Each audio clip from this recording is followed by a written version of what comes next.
Halo, selamat malam pemirsa. Anda menyaksikan Sinpo Dunia. Rangkaian informasi dari berbagai penjuru dunia akan kami sajikan. Bersama saya Dewa Manik, simak Sinpo Dunia selengkapnya untuk Anda.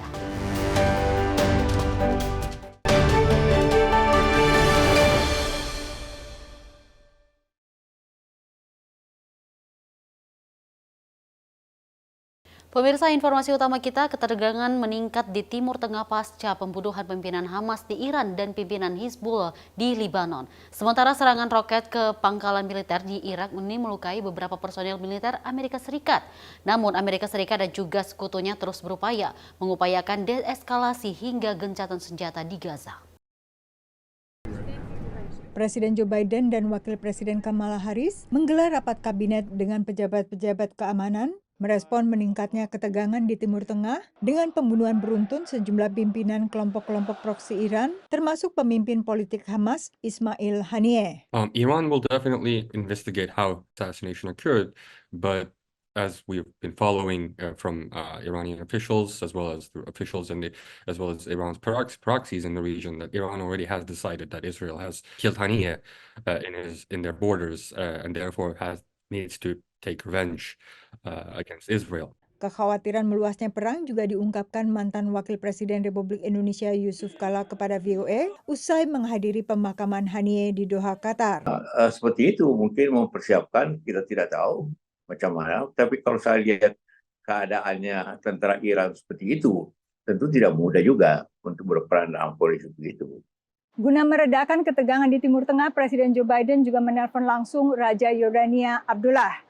Amerika Serikat juga terus mengupayakan terjadinya gencatan senjata dan pembebasan seluruh sandera yang masih ditahan Hamas. Sejauh ini Israel sendiri resisten terhadap seruan gencatan senjata permanen. כל מי שרוצח את אזרחינו, כל מי שפוגע במדינתנו, לא ינקה מאחריות. הוא ישלם מחיר כבד מאוד. Analis menekankan bilapun akhirnya menyepakati akhir perang, gencatan senjata yang diinginkan Israel berbeda dengan yang diinginkan Amerika Serikat dan negara-negara lain. They want a ceasefire on the terms that basically Hamas is completely destroyed, at least its leadership, including Sinwar potentially. Yahya Sinwar adalah pemimpin Hamas di Gaza yang juga terlibat negosiasi gencatan senjata. Menurut kelompok Yahudi pro perdamaian J Street, negosiasi terus terhambat, tarik ulur antara Sinwar dengan Netanyahu. Hamas Sinwar position did not change from the beginning. What they're demanding is not the release of Palestinian prisoners and also an end to the war. And while Netanyahu is saying to the negotiators, we agree, also telling the members of his coalition, especially Smotrich and Ben Gvir, that we're not going to stop the war. So Sinwar will hear that he's actually not going to end the war, and then Sinwar comes with more demands for assurances, which actually breaks the deal. Mengantisipasi eskalasi perang, Amerika Serikat mengirimkan kapal induk USS Abraham Lincoln ke perairan Timur Tengah, gugus tugas Angkatan Laut keempat yang dikirim ke kawasan sejak meletusnya perang Israel-Hamas. Dari Washington DC, Yuni Salim dan tim VOA. Informasi berikut ini pemirsa, Kamala Harris, kandidat Capres Partai Demokrat sekaligus juga Wapres Amerika Serikat, ini umumkan tim Walz sebagai pasangannya dalam Pilpres mendatang. Keduanya mulai berkampanye sekitar sepekan sebelum Konvensi Nasional Partai Demokrat.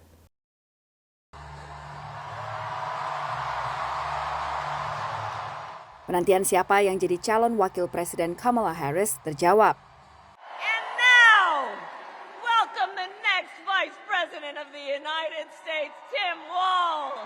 Tim Walz, gubernur negara bagian Minnesota, diusung Harris untuk mendampinginya dalam Pilpres November mendatang. Meski sejak Pilpres 1972, Minnesota selalu memenangkan presiden dari Partai Demokrat, kawasan Barat Tengah Amerika adalah wilayah penentu dalam Pilpres. Kubu progresif mendukung Walz yang memperjuangkan kebijakan liberal saat menjabat sebagai gubernur. When Vice President and I talk about freedom, we mean the freedom to make your own healthcare decisions and for our children to be free to go to school without worrying they'll be shot dead in their classrooms. Latar belakangnya sebagai anggota Garda Nasional dan seorang guru dilihat punya nilai jual bagi pemilih kulit putih di pedesaan Amerika. A progressive who's been able to win rural red conservative district, who's been able to win across Minnesota, even in the non-progressive enclaves, who is somebody who owns a gun and fought and was a combat veteran and is born in Nebraska. And so it's somebody who understands Middle America. Sebelum memilih tim Walz, ada dua nama, Senator dari Arizona Mark Kelly dan juga Gubernur dari Pennsylvania Josh Shapiro yang diunggulkan untuk menjadi cawapres bagi Kamala Harris. Nama tim Walz sendiri relatif tak dikenal dalam kancah perpolitikan Amerika Serikat, bahkan oleh warga Amerika. Dari polling yang diadakan oleh NPR, PBS, dan Marist menunjukkan 71% pemilih Amerika tidak punya pendapat atau bahkan tidak mengetahui nama Walz sebelumnya. Kubu lawan, mantan Presiden Donald Trump dan cawapresnya J.D. Vance menyebut Walz sebagai sosok liberal yang ekstrim. Tim Walz's record is a joke. He's been one of the most far-left radicals in the entire United States government at any level. But I think that what Tim Walz's selection says is that Kamala Harris has bent the knee to the far left of her party, which is what she always does. Dalam beberapa penampilan medianya, Walz mengambil posisi sebagai sosok penyerang yang efektif terhadap Trump dan Vance dengan menyebut keduanya aneh. Analis menilai pilihan wapres kedua kubu menunjukkan betapa terpolarisasinya politik Amerika.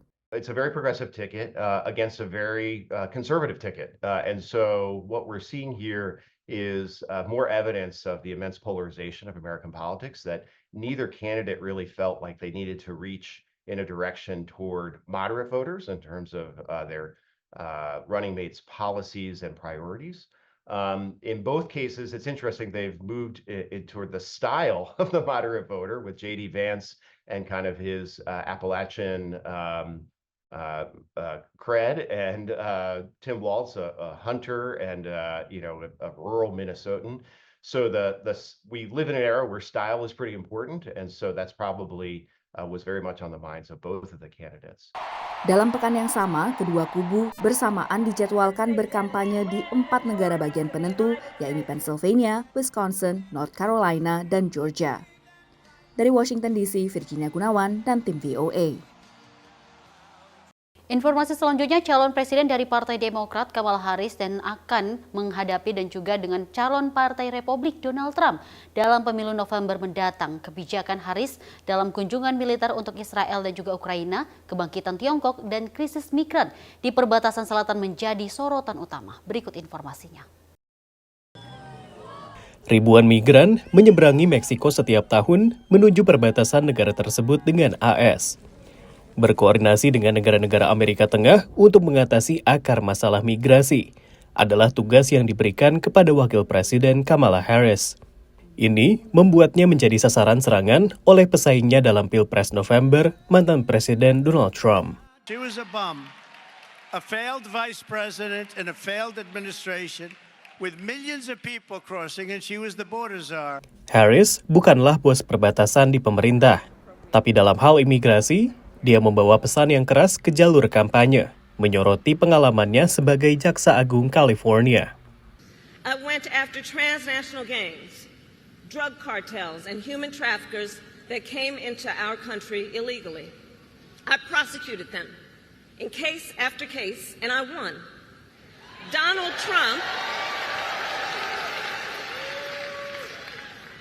Trump, on the other hand, has been talking a big game about securing our border, but he does not walk the walk. Jika terpilih, Harris mengatakan dia akan mengembalikan RUU perbatasan Presiden Joe Biden yang digagalkan anggota Partai Republik pro-Trump di Kongres. Selain isu migrasi dari Amerika Tengah, Kamala Harris juga dihadapkan dengan sejumlah persoalan, yakni perang Rusia di Ukraina, NATO, Indo-Pasifik, meluasnya pengaruh Tiongkok, serta gejolak di Timur Tengah. Terkait Ukraina, dia akan melanjutkan dukungan AS bagi Ukraina sambil mencegah perang langsung dengan Rusia dan menjaga persatuan di antara sekutu NATO. Selain itu, akan ada kesinambungan di Indo-Pasifik dan tentang perdagangan dengan Tiongkok. She will continue, as she has said, to try to de-risk from China. We know that when she ran for president in 2020, she was fairly tariff averse. Like President Biden, she seems to have changed her mind about that. So more continuity than otherwise. Terkait Gaza, Harris sejalan dengan Biden yang mengupayakan gencatan senjata dan mencegah perang regional. Namun ketika sebagian besar pemilih Partai Demokrat marah atas dukungan kuat Biden terhadap Israel, Kamala Harris tampaknya lebih bersimpati pada korban Palestina. We cannot allow ourselves to become numb to the suffering, and I will not be silent. Harris mengetuai Dewan Antariksa Nasional dan mempromosikan kebijakan pemerintah tentang kecerdasan buatan dan iklim. So when people say, oh, she just had the immigration portfolio and we have a terrible immigration problem, they aren't really encompassing the full role that she's played in every region of the world. Dari Washington DC, demikian laporan tim VOA.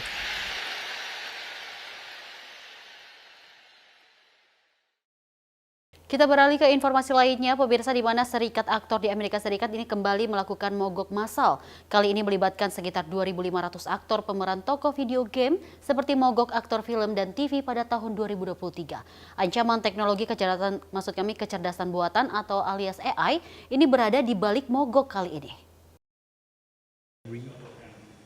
Andy Norris adalah aktor yang gerak tubuhnya diambil lewat proses motion capture atau penangkapan gerak untuk memerankan tokoh antagonis Lilith dalam permainan video Diablo seri keempat dan sejumlah video game lainnya.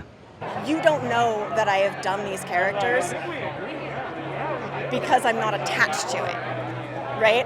So they want to take my movement because they argue that it's unrecognizable as me, which is kind of my job, and use that data to pilot these AI systems. Produsen video game ingin menggunakan teknologi kecerdasan buatan alias AI untuk memanfaatkan hasil perekaman gerak tanpa memberi kompensasi tambahan untuk pemeran seperti Andy.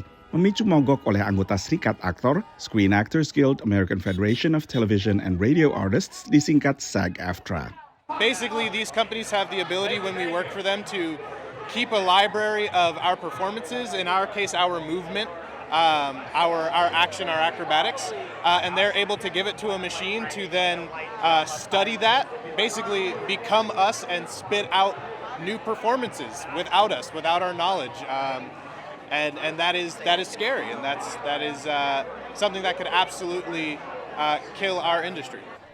Para aktor mendesak perlindungan terhadap ancaman AI terhadap mata pencarian mereka dari produsen-produsen video game utama termasuk Activision, Electronic Arts, dan Take-Two Productions. Pihak produsen lebih terbuka untuk memberi kompensasi untuk aktor pengisi suara video game, tapi tidak untuk aktor motion capture. They have been willing to bargain some VO protections, but they do not want to cover movement. And by putting that in writing, they are admitting that we are not as important to these games as our VO brother and sisters. Ancaman AI sebelumnya juga memicu mogok SAG-AFTRA yang melumpuhkan Hollywood selama hampir 4 bulan pada 2023.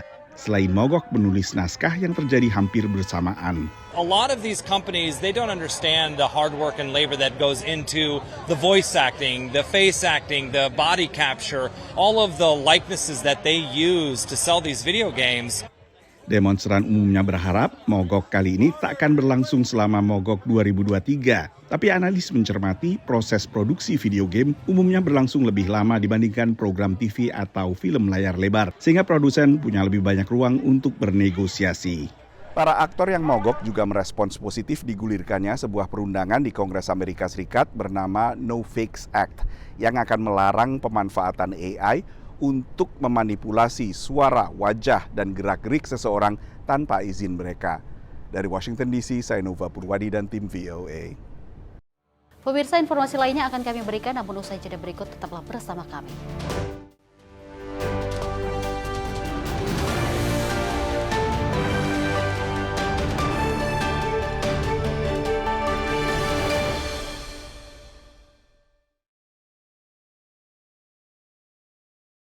Halo, selamat pagi pemirsa Tempo TV. Selamat pagi Andi. Selamat pagi, Fen. Beragam informasi terbaru hadir menemani Anda sebelum memulai hari. Itu memang dari Menteri Perhubungan juga mendukung, dari Menteri Keuangan juga mendukung, dan kita sebagai masyarakat pun juga harus mendukung. Mengangkat isu yang tengah menjadi pembicaraan paling hangat. Semarakan pagi Anda bersama Menyapa Pagi. Setiap Senin hingga Jumat pukul 6 pagi. Hanya di Sinpo TV. Halo, salam jumpa pemirsa. Kami kembali hadir dengan rangkaian informasi yang dihimpun dari berbagai penjuru dunia. Kami hadirkan rangkuman informasi terkini dari seluruh penjuru dunia, hanya untuk Anda. Informasi paling penting dan sajian berita menarik, kami sajikan hanya di Sinpo Dunia. Bersama saya Dewi Manik, inilah Sinpo Dunia selengkapnya untuk Anda. Jangan lewatkan Sinpo Dunia, setiap Senin hingga Jumat di Sinpo TV.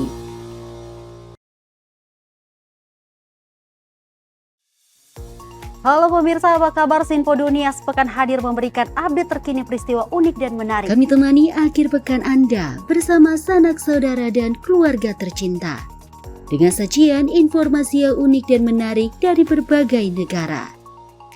Bersama saya Dewi Manik, inilah Sinpo Dunia sepekan selengkapnya.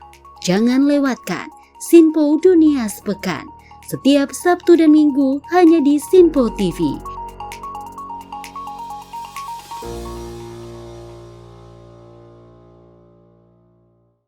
Halo, selamat malam pemirsa. Senang sekali rasanya kami mengisi ruang informasi Anda. Akhiri aktivitas Anda dengan rangkuman perkembangan peristiwa yang terjadi sepanjang hari.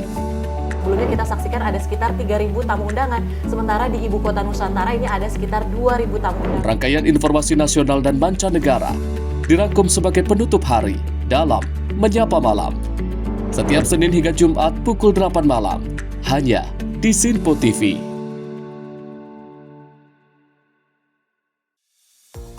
Halo pemirsa, Sinpo Dunia sepekan kembali hadir menemani Anda dengan berbagai informasi dari penjuru dunia yang telah kami rangkum dalam sepekan. Kami temani akhir pekan Anda bersama sanak saudara dan keluarga tercinta, dengan sajian informasi yang unik dan menarik dari berbagai negara. Bersama saya Festi Rahmadi, ini dia informasinya untuk Anda. Jangan lewatkan Sinpo Dunia sepekan, setiap Sabtu dan Minggu hanya di Sinpo TV.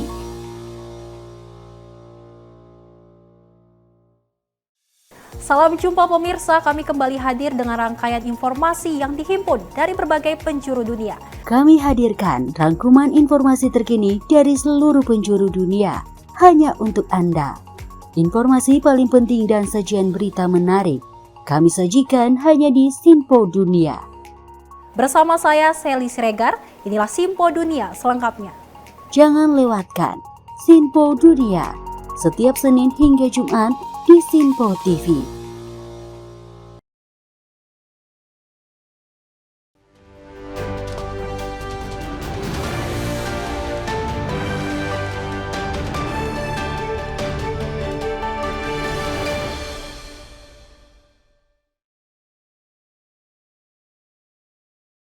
Terima kasih Anda masih menyaksikan Sinpo Dunia. Kita lanjut informasi berikut ini pemirsa, di mana polusi dan pemburuan memukul populasi banyak satwa liar pada awal tahun 1900-an, termasuk burung puvin Atlantik yang ditemui di pantai timur laut Amerika dan juga sejumlah negara Eropa. Perubahan iklim juga menekan populasi burung laut ini, meski upaya konservasi telah memulihkan populasi liar di Amerika Serikat. Negara bagian Maine di pantai timur laut Amerika Serikat menjadi salah satu habitat bagi burung pavin Atlantik. Sering disebut badut laut, betet laut, atau beo laut, burung pavin adalah burung yang tinggal di 3 dunia. Bisa terbang, bisa menyelam mencari ikan, dan bertelur di lubang di bawah tanah. The weather has been a little bit of a challenge, very rainy, cold, wet. But puffins nesting underground aren't as vulnerable or susceptible to problems that way. Pavin Atlantik sempat hampir punah di Maine akibat perburuan dan kehilangan ikan yang dimangsanya. Jumlahnya bahkan sempat turun tajam pada awal abad ke-20 ke hanya sekitar 70 pasang di sebuah pulau kecil di lepas pantai Maine. Organisasi pelestarian burung The National Audubon Society lalu mengencarkan berbagai langkah konservasi, termasuk introduksi pavin dari Kanada yang masih spesies yang sama. And that work was successful, took a long time to achieve success, but through perseverance and hard work, puffins were restored to 2 colonies here in Maine and have colonized others since then. So it's been an amazing success story. Populasi pavin di Maine sempat terpukul pada 2021 saat hanya seperempat burung laut ini akhirnya berkembang biak. Seabirds are long-lived, so that's the good news. if they fail 1 year, 2 years, 3 years, a lot of them live 25, 30, 40, 50. That means you can have a number of years that you can fail. And if you're alive the next year, you can try again. The real problem, though, is now we're getting a lot of failures in a row. Sejak 2021, pertumbuhan populasi puffin relatif stabil. Even though climate change is really impacting their ability to raise chicks, that hasn't had any ramifications for the size of the adult population yet. Dampak perubahan iklim inilah yang terus dipantau. When we have warming conditions that are over a long period of time, that's several years of low forage prey base for seabirds. When we have conditions where there's a break in that, such as, for example, if the conditions are cooler, wetter over the summer, then the prey base for those seabirds is likely to be sort of higher fat content, higher quality, and we would expect a better survival rate for those birds in the next year. Dari hanya puluhan puffin yang terpusat di satu pulau saja pada awal abad ke-20, saat ini ada sekitar 3.000 puffin tersebar di berbagai koloni di sejumlah pulau di lepas pantai Maine. Dari Portland, Maine, saya Nova Purwadi dan tim VOA. Perhatian banyak warga Amerika Serikat kini tertuju pada pertandingan di Olimpiade musim panas di Paris. Selain juga beragam pertandingan lokal di berbagai cabang olahraga favorit, beberapa tahun terakhir mereka juga bisa dapat melaksanakan partisipasi dengan pertandingan lokal yang menggunakan aplikasi taruhan online. Tak hanya menonton pertandingan olahraga, tak sedikit warga Amerika Serikat juga senang bertaruh menebak pemenang pertandingan. Apakah di kasino seperti di Florida ini atau secara online menggunakan aplikasi ponsel. Di Florida, penyelenggara tunggal taruhan olahraga online adalah Hard Rock Bet. So I just started sports betting recently, something new to my world. Just a way to have more on the game and be more enthusiastic about it. I learned it from one of my friends, Alex.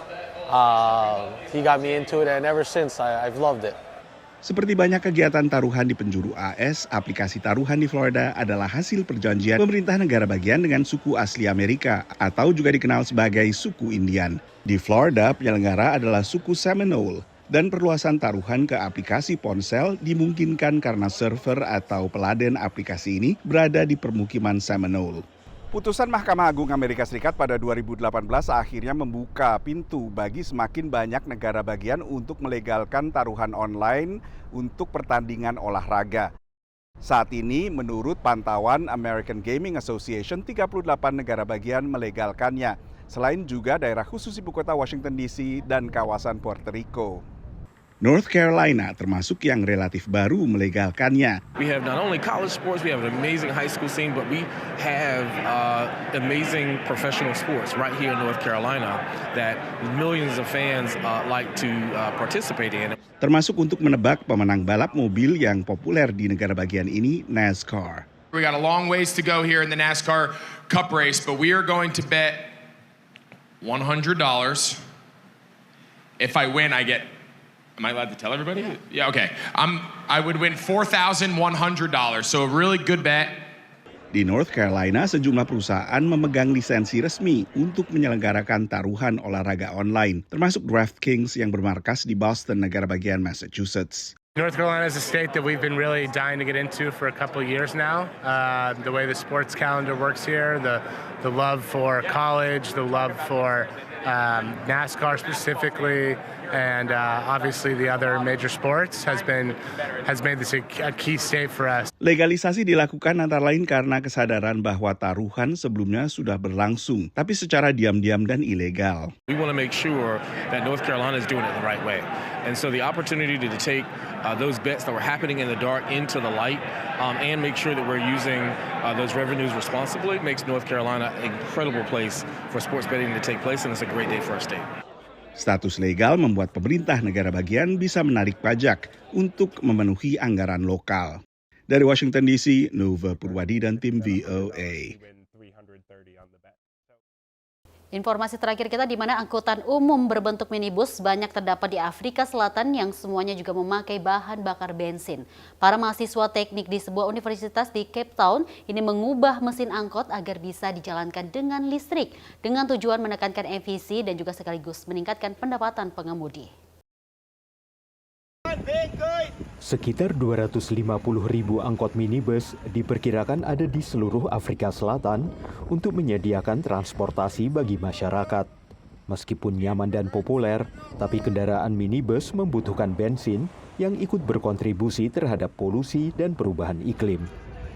Para mahasiswa teknik di Universitas Stellenbosch mencari cara untuk memanfaatkan tenaga listrik bagi armada minibus Afrika Selatan.